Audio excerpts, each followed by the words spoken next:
It is Wednesday, my dudes, and you know what that means. It is time once again to revisit Velocity Lake, the theme park I'm building in Planet Coaster. And in this episode, we're going to be working on this ride that I'm showing a little real-time piece of footage of as it glides around its track, which I think looks very nice. So it's nice and satisfying to just watch it glide around, especially this nice smooth layout that we have here. And there it goes through the mine shaft rigging just there. You can see I've got all those moving pieces, which I guess you couldn't really appreciate when I built them last episode, because I generally build stuff with the game on pause. So yeah, there they are. There are those moving pieces there. You'll probably see them when we do the POV, which will be at the end of this video, because I want my watch time to be nice and high, so I make all of the ad revenue, because that's all I care about on YouTube. So stick around, stick around for that. I always feel obligated to then say I'm joking, because I think there's some people that would actually take that seriously. If I cared about ad revenue exclusively, I wouldn't bother making Planet Coaster videos, my dudes. I make them because I love playing this game, and I do like having that. I feel like there's a better kind of community creator relationship with these videos, because they get far less views than my KSP videos, so they get far fewer comments, so I can read a lot more. I can read a much higher proportion of the comments than I can for the Kerbal Space Program videos. So, you know, I kind of like that about this series. Now, we're actually going to be doing a bit of a rewind here. You've already seen this at the end of last week's episode, where I was constructing the transfer track. That's going to be the crux of this episode. We're going to be building the transfer track and indeed the maintenance shed, as well as do a lot of the groundwork around the coaster itself, mainly around the immediate vicinity of the station building. There's a bit kind of towards there's a bit of pathway where the first drop of the coaster is. That's going to be pretty much untouched. There's going to be another building that we build next episode, so that area is not going to be it's going to be left fairly incomplete by the end of this episode. So this episode, I'll be showing you a POV at the end. We'll be working on the maintenance shed, transfer track, and then some of the pathing, curbing, groundwork, that sort of thing. So that's what you've got to look forward to over the next 15 or so minutes. There's another little original shot of the car to give you a sense of how wide the original cars of this ride is, and that's why the catwalk for the lift hill of the coaster is so big and goofy. In an ideal world, it would be nice to have that kind of toggleable, so we could get rid of that big goofy catwalk. If we did still want a catwalk that was the same as kind of it's very hard to build catwalks in this game without just using the default in-game one. What I would have done was create another roller coaster like the, I don't know, B&M sit-down kind, and just make it have the exact same shape and path as the original coaster, and then toggle the catwalk and clip them together so it just looks like that catwalk is for this ride. Does that make sense? I hope it makes sense. That was my original plan, until I discovered that you can't disable the catwalk. So, oof, never mind. This is good. It's fine. It looks all right. In fact, it gives the building a nice little unique look, a unique flair. And since we're going for an industrial factory look, I think it kind of fits the theming, to be honest. Now, this is kind of a relatively new technique I've been using to build shutter doors just here. I've been using the coaster supports, the cylinder ones, cylindrical ones, I should say, and then shoving them all really, really, really close together on top of each other, and I think it creates a pretty convincing illusion of a shutter door, like a garage for you Americans and Canadians, door. And there we go. And you can see the actual construction of this is very similar in architecture, well, basically the same architectural style as the little overhang of the factory building, the overhang in which the entrance queue and the exit queue kind of leave the station itself. This follows the same general aesthetic. And then I'm just using the standard coaster support pieces to kind of create a support structure for it. I don't know if these really fit the theme of the building. I think they look convincing enough and they kind of fit, but maybe I probably should go back and make them a little bit more, I don't know, period appropriate, in that they look a bit more kind of I always imagine this thing as being a sort of Victorian construction. Like, it looks like it would have been built in the 1800s at the peak of the Industrial Revolution, which is actually a name I was thinking about giving this ride, Industrial Revolution. I think that's kind of cool, right? It's an industrial-themed ride, and it has lots of inversions, hence Revolution, or even something like the Golden Revolution, because the track is gold. I'm still not quite sure what the name of the ride will eventually be. At the moment, and I'm not sure if we'd name it in this episode, but at the moment it's got the placeholder name of Scrap Brain, but that's very much open to change. It's basically there until I think of something better, which is actually every single coaster name I've ever come up with. I don't think I've ever come up with a coaster's name that I was completely satisfied with, except for Venom. I really liked that one. in Neptune Park, and now the Eminem song and the theme and the movie that came out have kind of ruined that word for me. Now I just think of Venom whenever I hear the word Venom. So now I'm not even satisfied with that one either. Thanks, movie industry. Why was I talking about? This was a really weird tangent. Here you can see me building, maybe this kind of support structure would have been better for the actual maintenance shed as well. I'm just using the iron girders here. Oh, I was, and now I've deleted them. But now I'm placing them back again, so we can carry on as if nothing happened. Yeah, I'm using these iron girders here to make a support structure. I guess it's not that realistic in how it looks, but it had to be this way in order to sufficiently clear the path. I couldn't shape the path to be a better shape because Planet Coaster's path tool is just not responsive and intuitive enough to create the shapes you want it to. So this is all right. I think it turned out good enough in the end, to be honest. And then this is like the gantry that's actually going to be functional, that the staff members will use to get from the main building of this ride. So the lower floors of this building that don't actually have a functional interior, they're just there in the realm of the imagination, where all the controls and kind of maintenance points of the ride are. They're inside that building, and they can just walk along this catwalk to get to the maintenance shed itself. And I noticed actually, you can see we've got two different heights for the maintenance shed itself and the little cabin where the front door is. And it looks like if there was a hypothetical staircase, which there would be for the staff members to get from that little cabin up to the main maintenance shed itself, it doesn't look like the roof is high enough. So I did end up extending the height of that little overhanging cabin to be a more appropriate height so that it could more realistically accommodate a staircase to get workers up to the right height to reach the maintenance shed. I don't know if I'm doing that just now or if we're doing that in a bit. There's the Ghostbusters door, by the way. I mentioned last week, actually, I was super happy. At first, I was a bit like, why do we have a Ghostbusters scenery pack? Until I realized it was actually just code for New York architecture style pack. And then I was like, yo, this is great. We actually have a good generic looking door now rather than that massive cartoony goofy blue and white thing. So really, really good. If nothing else, I recommend that scenery pack just for that door piece. And I found that if you clone the door and rotate it 90 degrees, it also kind of makes a good sort of rim, like door frame for itself as well. Obviously only from one side. On the other side it will look a bit dumb, but if you're just building like facades of buildings with no actual interior, it's pretty good. And I'm adding some sort of accents to the otherwise flat green wall here by running a pipe all the way around it, which I guess doesn't make sense, like from an actual factory point, like why is it there? But, you know, guests probably won't think too much about it because they only ever see it from the ground and they probably won't bother following the pathway of the pipe in meticulous detail. But even if they do, this thing also has a giant steel track sticking out of one end that then follows a very convoluted and twisting path and then rejoins the factory at the other end, which also is not a typical feature of Victorian workhouses. So I think we're okay, to be honest, in case we were worried about people critiquing the functional design of this building. By the way, I don't know if you guys saw it, but I did end up adding that extra floor to the side cabin of the maintenance shed. Now I'm just sort of working on the corners for this ride using these are from, I think at least, these are from the Ghostbusters pack. I'm 99% sure they are.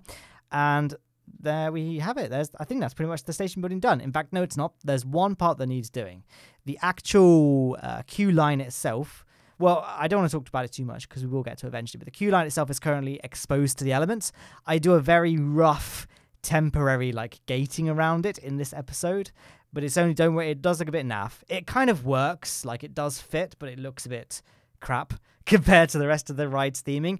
But don't worry, it is only going to be temporary. Just in case I'm off on a rant or a tangent at the point that it's on screen, you can just bear in mind that, don't worry, it won't be there forever. It's only going to be there as a temporary thing, and we do now have a much better building. I'm not sure if we do it this episode or next episode, but we do it soon, trademark. Now, there's one of my custom sports that I think would work realistically. It kind of serves both both parts of the track just there, and the actual mounting points are on the side rather than, directly below the track, which is what track supports typically are like, because that's where the most amount of the G-forces are sent. But it's at a fairly sort of banked part of the track in both locations, so I think it's absorbing most of the G-force there without any issue, but I'm not quite sure. Either way, I think it looks good enough, to be honest. And hey, this is Lowne Aerospace. We've got very, very advanced materials. This is all made out of adamantium that we mined on Eve on our latest mission in KSP. And we transferred that research to the construction of our roller coaster. We didn't actually pass it on to any governments to make any kind of useful steps for humanity, but, you know, we made a really good looking roller coaster. So I think the net is still a positive overall. And then we can just continue working on custom sports. That's another big part of this episode, is working on the custom sports. Luckily, it's not that arduous. You can actually just make one and duplicate it around with only light modification for each part it needs to be used in. And yeah, that's the custom supports. And how many more? Okay, there's still quite we just zoomed out in the video and I can see there's actually quite a lot more left. So these are kind of the more interesting ones here. These ones that support the corkscrews themselves.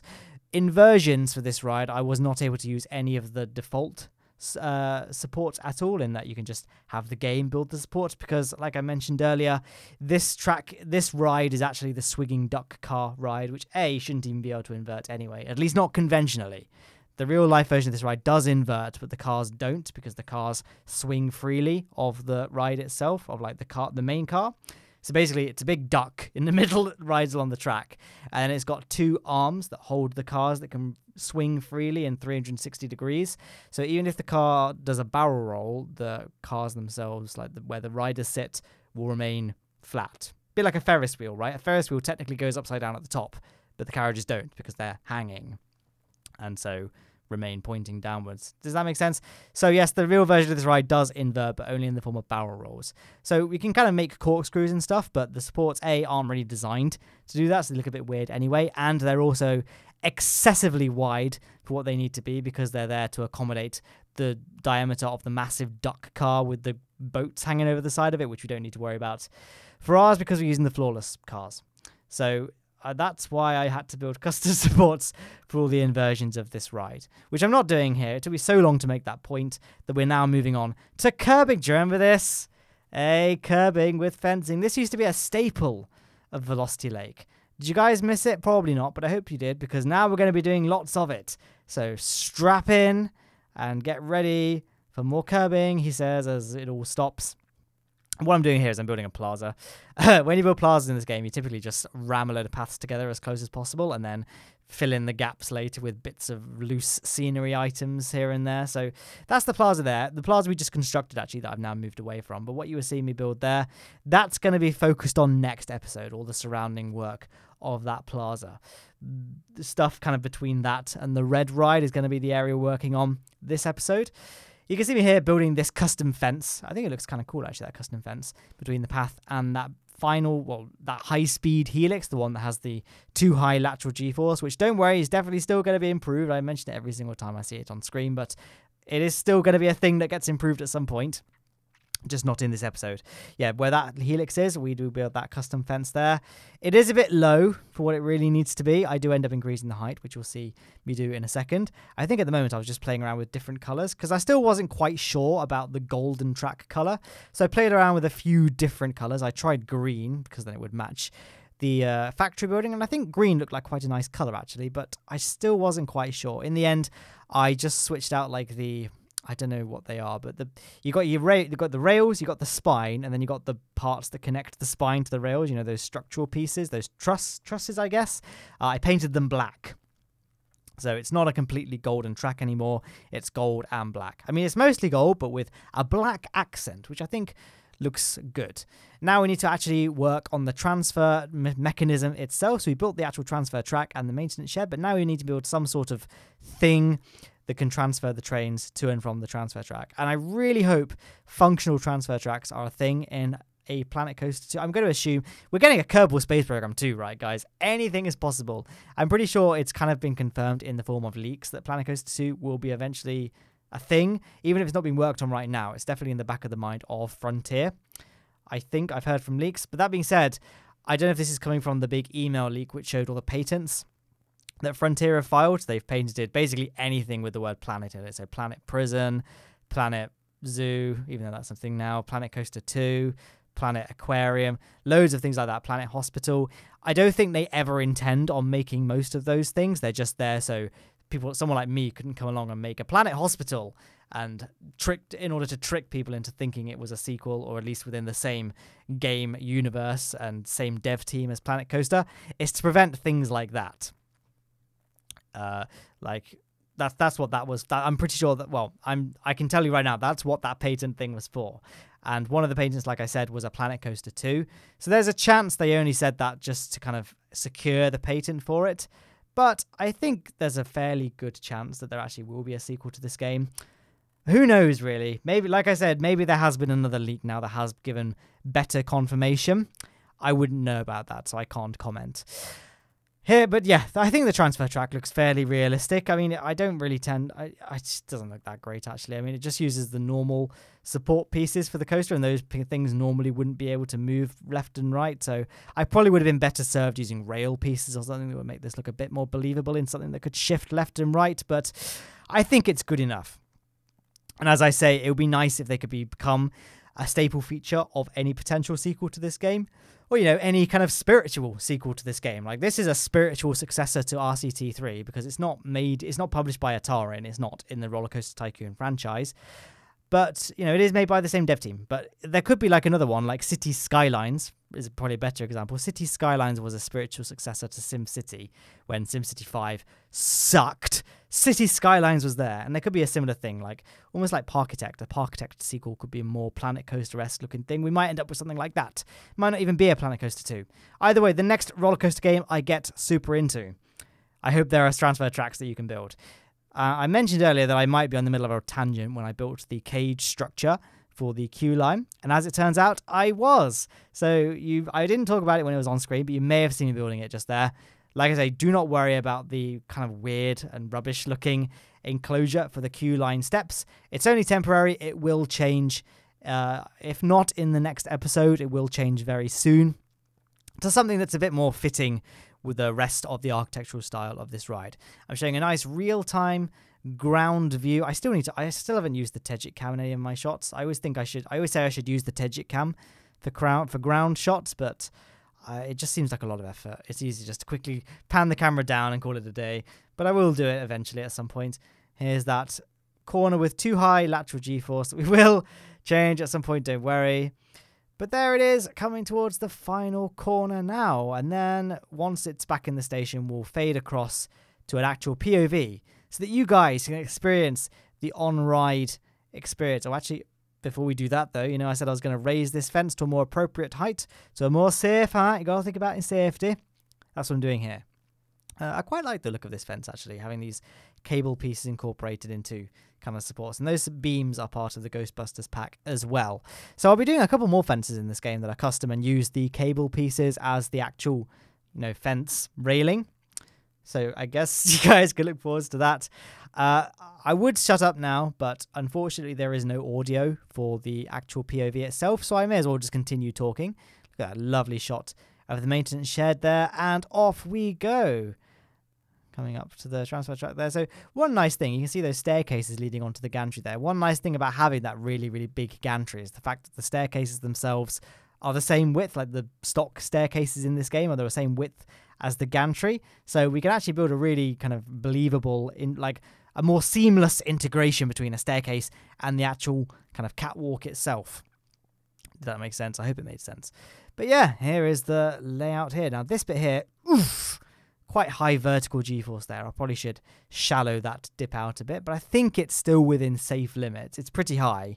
It's like 5.5G or even 6G, but there is a coaster in South Africa that reaches like 6.5G or something, so it is still within the realm of reality at a push. So in fact, that might even be a unique selling point, having the highest vertical g-force of any roller coaster in the world for this park.